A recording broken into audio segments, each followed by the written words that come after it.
Congratulations, Catherine Bernardo, ang bagong box office queen of all queen. Ang pelikula nilang Hello Love Again ay kumita ng 930 million from worldwide theatrical sales as of November 22. Grabe no, ang laki ng kita nilang dalawa. 7 days pa lang. In just 10 days opening theater last November 13. So, ngayon, November 22, around 7 p.m.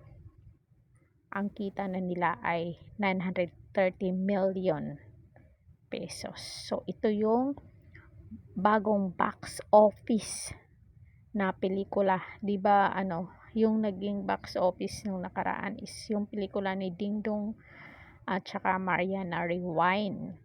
So, ngayon, nilagpasan ng pelikula ni Alden na Hello Love Again nilang dalawa ni Catherine.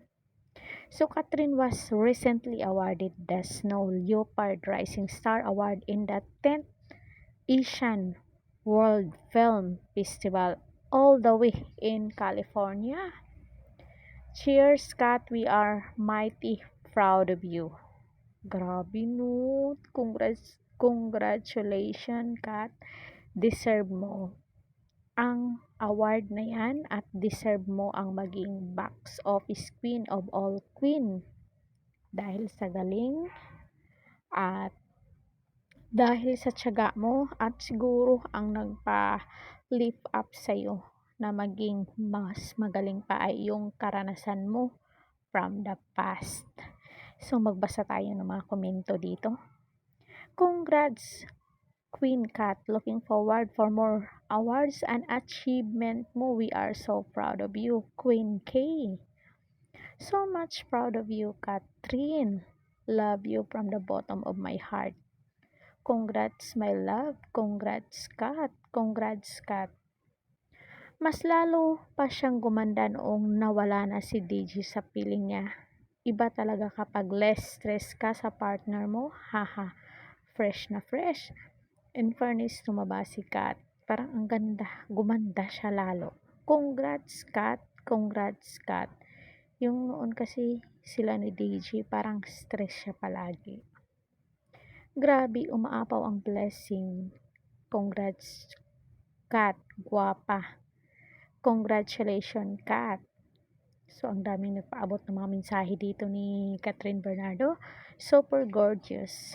Congratulations, Queen Catherine Bernardo Official.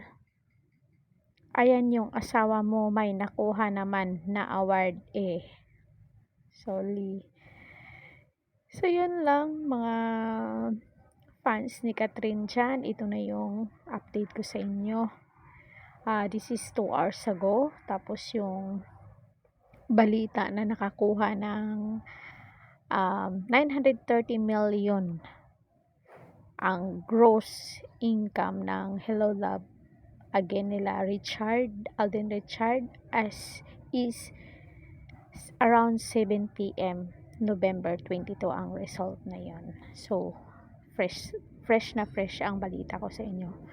So, yun lang mga marites. Sana nagustuhan nyo ang video to. Don't forget to like, share, and subscribe. Kung bago pa lang kayo dito sa ating channel, please hit the notification bell para updated kayo at ma-notify kayo sa mga bago kong chika sa inyo. Karidad Official TV, hanggang sa muli and thank you so much.